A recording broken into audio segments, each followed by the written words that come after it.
Anda sedang mendengar Shock Podcast. Shock. Podcast ini adalah berdasarkan kisah-kisah benar. Segala perlakuan berunsur syirik tidak digalakkan sama sekali. Budi bicara pendengar dinasihatkan. Bayangkan jika anda berada di sebuah kawasan yang tiada penghuni. Di dalamnya berbunyi suara-suara gaib yang penuh misteri. Di sebalik situasi seram ini, mungkin ada entiti yang sedang memerhati tanpa anda sedari.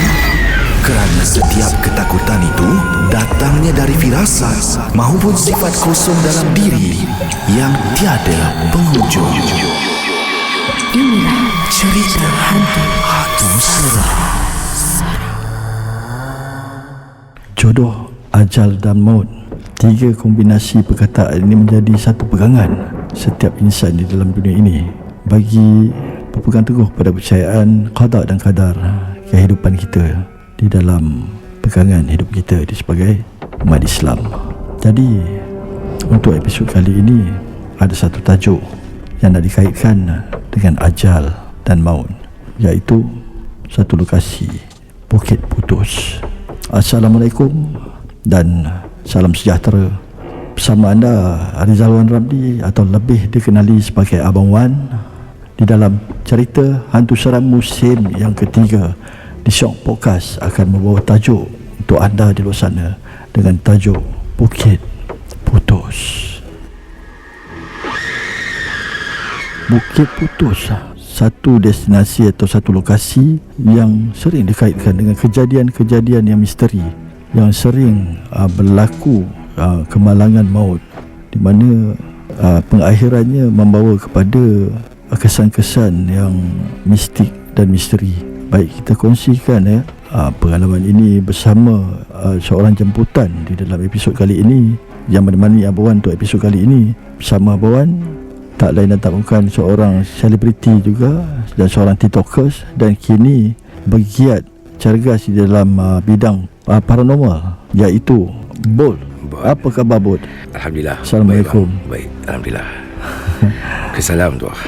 Baik Bot, ni kalau kita kaitkan tentang cerita-cerita misteri kan, Ya, apakah pengalaman Bot yang Abang kaitkan dengan tajuk kita pada episod kali ini, yang dikaitkan dengan satu destinasi yang cukup diguruni oleh banyak pihak yang sering faham dan tahu tentang Bukit Putus ni. Macam mana? Okey, untuk kita panggil penggiat paranormal lah. Ya, paranormal. Kata-kata dalam Malaysia ni memang sangat popular location lah. Bukit Putus Negeri Sembilan. Okey, saya sendiri pun sebagai pegiat paranormal, saya daripada utara, pun teringin nak explore di Bukit Putus untuk merasai suasana seram, kisah-kisah yang memang kita tahu dah agak lama dengan tentang nama tempat Bukit Putus. So yang sedikit lah saya boleh kongsikan atas pengalaman kawan-kawan host-host paranormal. Okay? So perkongsian ni diorang cerita dalam melalui live lah. Ada yang dekat lokasi Bukit Putus tu, semasa dan ketika dia orang explore tu, terjadi something lah macam mistik. Contohnya yang dekat lah. Untuk seorang host ni, dia nak merasai seram tu untuk menceritakan para viewers keseraman tu. Okay. Tapi untuk location Bukit Putus ni tak perlu diceritakan. Maksudnya tak perlu nak apalah, orang dah tahu Bukit Putus ni memang sangat-sangat terkenal lagi lah. Terkenal, sangat-sangat terkenal. So dikenali lah. Cerita-cerita yang sebelum ataupun selepas sebelum ni yang orang cakap insiden satu family lah, suara apa. Okey, yang terjadi dekat sahabat-sahabat penggiat paranormal saya ni, dia orang satu tim dalam kereta, pergi tak silap bertiga kot. Bertiga. Okey, bertiga. Lepas tu ketika sampai di location yang kita sebut ni, Bukit Putus, masing-masing keluarkan equipment lah untuk live apa semua. tiba-tiba seorang pergi tak tahu ke mana. Lepas tu datang ke tempat, baliklah balik base, buat live macam biasa apa semua. Baru sedar yang seorang lagi tu belum ada kat situ. Itu antara kisah yang diorang kongsi. Tapi saya balik pada yang sebelum diorang sampai tu, dalam berapa kilometer nak ke tempat yang tengah cerita ni, Bukit Putus. Kereta tu ibarat macam naik 10 orang. Dia jadi walaupun berat ke macam mana? ya, jadi berat. Okey. Sebelum tu maknanya lagi berapa kilo nak sampai ke location. So dia jadi macam kat situ dah hin. Kita dah hin dah. Dia dah bagi syarat. Tapi bagi macam saya sendiri, bukanlah kita ni berani sangat, tapi untuk kita berada di tempat penggiat paranormal ni tak perlu menakut lah. Tak perlu takut lah. So kita macam tak ada apa hal lah, mungkin angin ke apa kan. Okey, itu antara hint lah. So yang kita balik pada yang tadi tu, 3 tu seorang je host, 2 orang lagi base lah. Kita panggil crew lah, backup. Okey, seorang yang tengah explore tu kita cerita yang pasal explore. Dah explore tu rupanya yang seorang dekat base tu baru pasal yang seorang lagi tak sampai. Jadi ke mana pergi? Ke mana pergi? Dah jadi satu tanda tanya dalam live. Dia kena host tu kena batal balik. Okey, host tu batal balik. Bila dah kecoh lah dalam live, apa semua, mencarilah. Sebelum tu kita datang untuk explore. Ni untuk mencari pula. Mencari. Yang kata belum sampai. Mencari. Saya pendekkan, lebih kurang yang saya fahamkan cerita tu di Bukit Putus ni, selepas dalam 20 minit macam tu, dia orang buat keputusan azan. Azan, terpaksa azan lah untuk kita tamatkan. Bukanlah tamat sebenarnya, untuk meredakan keadaan. Selalunya kita buat macam tu, untuk pegiat paranormal, dia akan, kalau tak ada kata putus mana, kita terpaksa azan. Yang akhir lah. Kita terpaksa azan. So azan lah di Bukit Putus tu, bergema lah Bukit Putus tu dengan suara azan. Nak jadikan cerita, selepaskan azan tu, itiarlah dalam sambil live apa semua, sambil borak, datanglah yang si hilang tu. Datanglah si hilang tu, katanya dia pergi hanya 5 minit macam tu, ataupun pergi, minta maaf cakap, sekadar pergi kencing. Katanya walhal dah mencari dah sampai setengah jam semua. So persoalan dia, bang, ke manakah dia? Dia sendiri pun tak tahu. Dia cakap secara normal ni dia sekadar pergi ke pokok untuk kencing macam tu kan. Walhal kita yang tim ni dah cari, dah tak tahu nak buat apa. Itulah antara, bukanlah dia, orang cakap keseraman jugalah. Bukit Putus itu antara satu sikit lagi saya boleh inject tentang Bukit Putus ni. Berkenaan geng-geng paranormal ni, sering ternampak kakak cantik kita panggil kakak cantik. Pontianak lah tu. Pontianak mengilai, terbang pokok ke pokok. Lepas tu nampak, ada juga yang nampak sekeluarga tanpa kepala. Itu antara tentang Bukit Putus yang saya tahu. Tapi macam saya cakap, saya sendiri pun pegiat paranormal, belum rezeki lagi untuk berpeluang untuk explore dan merasai keseraman di Bukit Putus. Itu je lah bang, cerita yang saya boleh ceritakan tentang yang saya tahu sikit Bukit Putus. Itu satu pengalaman yang hebat lah sebenarnya. Dia dapat satu pengalaman dan kejadian yang berlaku, yang dialami oleh individu yang berkaitan kan, berkenaan. Jadi satu perasaan yang menjadi tanda tanya, dan jadi satu satu kejadian yang menakutkan lah kan, yang panik ketika itu, di mana hilang salah seorang daripada sahabat yang dalam kumpulan tersebut. Dia ibarat, minta maaf bang, dia ibarat macam menutup mata si dua orang lagi ni. Walhal dia cakap, aku pergi kejap dua orang ni tak nampak kan. Macam itulah dia menutup. Itulah dia. Itu sebenarnya hijab lah. Ya bang. Yang dimainkan oleh pihak kaum jin sendiri. Kan, jin ni dia boleh buat macam-macam pada kita yang hadir di perkampungan ataupun di kawasan penempatan mereka kan. Betul bang. Jadi untuk itu ya, Abang Wan ada satu lagi pengalaman jugalah dekat sini kan, berkait dengan Bukit Putus ni. Ya. Ini satu cerita kisah benar lah daripada kawan Abang Wan sendiri yang pernah mengalami. Kawan baik Abang Wan ya, dulu satu rumah Abang Wan. Ya.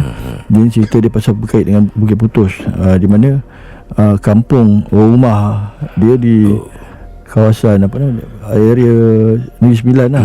Kan memang balik ke ke Pahang ke Negeri Sembilan, lebih kurang macam itulah. Katanya dia akan melalui kawasan situlah Bukit Putus. Jadi Allah malam tu sebahagian cerita lah yang Abang dapat daripada dia, satu cerita yang menarik lah, bila mana pengalaman dia satu family ni, yang satu family ni 2 kereta sebenarnya. Dia orang berkonvoi lah dari satu destinasi ke jalan pulang mereka. Jadi apa yang menarik di sini, mereka ditemukan dengan seorang perempuan tu. Seorang perempuan yang duduk tunggu tepi jalan tu. Tepi jalan tu. Tengah malam tu, kejadian ni tengah malam. Jadi yang menariknya, perempuan tu tahan banyak kereta kan. Tapi dia orang ni yang paling belakang sekali nampak perempuan tu, dan dia orang ambil keputusan untuk berhenti. Berhenti dan bertanya kepada perempuan tersebut apakah yang berlaku, boleh dia orang tolong semua. Tapi dia tak nak ikut keluarga kawan bawah ni untuk balik ke rumah perempuan ni tadi lah. So dia kata dia just cakap, dia cuma sebut perkataan minta tolong aja. Dia tak sebut perkataan lain, dia cuma sebut minta tolong aja. Jadi kawan bawah ni keliru kan, kenapa minta tolong apa? Siapa yang nak ditolongnya? Dia cakap minta tolong, dah jadi lebih kurang macam cerita Piramli lah. Kesian kan, lebih kurang macam tu lah ceritanya. Jadi apa yang berlaku pada kawan-kawan tadi, dia dah kebuntuan lah, pasal memandangkan jam di ketika itu difahamkan dalam pukul 1, pukul 2 pagi. Ya, dah lewat lah. Dah lewat sangat. Dan hari kejadian tersebut pun dah hari Khamis, malam Jumaat. Satu malam yang keramat lah sebenarnya bagi kepercayaan kaum kita kan. Jadi sebahagian dalam family kawan Abang ni tadi, satu kereta ni bertindak untuk pergi ke balai polis. Memandangkan perempuan ni tadi, budak perempuan ni tadi tak nak ikut mereka ni balik ataupun membantu dia untuk hantar dia pulang ke rumah ataupun kediaman dia lah. Jadi jalan paling akhir sekali, salah satu daripada keluarga ni tadi mengambil keputusan untuk ke balai polis untuk buat report. Dan then polis datang ke destinasi itulah, ke lokasi tersebut. Yang peliknya, polis tadi tak nampak budak perempuan ni. Polis ni tak nampak budak perempuan ni. Yang nampak ni keluarga ni tadi. Tapi polis pun masih lagi kat dalam petrokar mereka kan. Jadi apa yang dapat kemudian daripada report orang yang melalui kejadian ni, sebenarnya ada satu kejadian kemalangan pada malam kejadian tersebut, petang tu kan. Jadi polis ni dapat report, dia kata kat sini memang ada kemalangan petang tadi, tapi masih lagi mencari di manakah sebenar lokasi yang di sekitar Bukit Putus kan. Cumanya tak ditemui dekat mana. Sebab apa? Kawasan situ memang terlalu terpencil. Dia kawasan situ pun memang orang kata apa, risiko tinggi lah untuk kemalangan. Sebab dia berpusing, so banyak corner. Jadi apa yang seterusnya berlaku, abang dipahamkan, polis tadi bertindak untuk panggil pihak-pihak lain untuk menyiasat apa yang berlaku kat bawah. Rupanya ada satu kenderaan yang memang terbabas dan jatuh ke dalam gaung tersebut. Jadi bila dibawa naik kereta tersebut, ada satu family dah, semua dah meninggal. Tak tahulah berapa orang kat dalam kereta tersebut, tapi ada budak tadi dalam kereta tu. Budak perempuan ni rupanya dalam kereta tu juga. Itu cerita dia.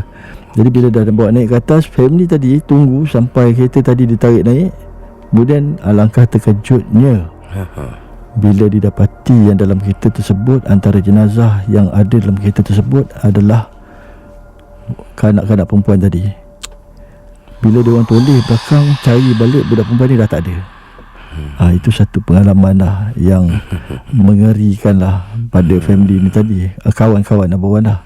Itu satu perkara yang menarik untuk dikongsi pada abang, dan abang sampaikan lah kepada kita kat sini.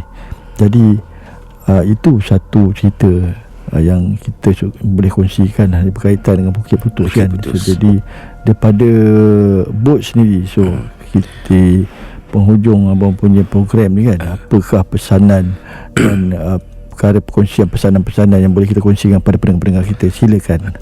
Sebelum tu, sorry Bawan, saya nak ambil sikit sebab kita nak relate balik dengan cerita saya yang tadi tu. Baik. Yang saya cerita dalam live pernah terjumpa ataupun pernah ternampak kelibat satu family.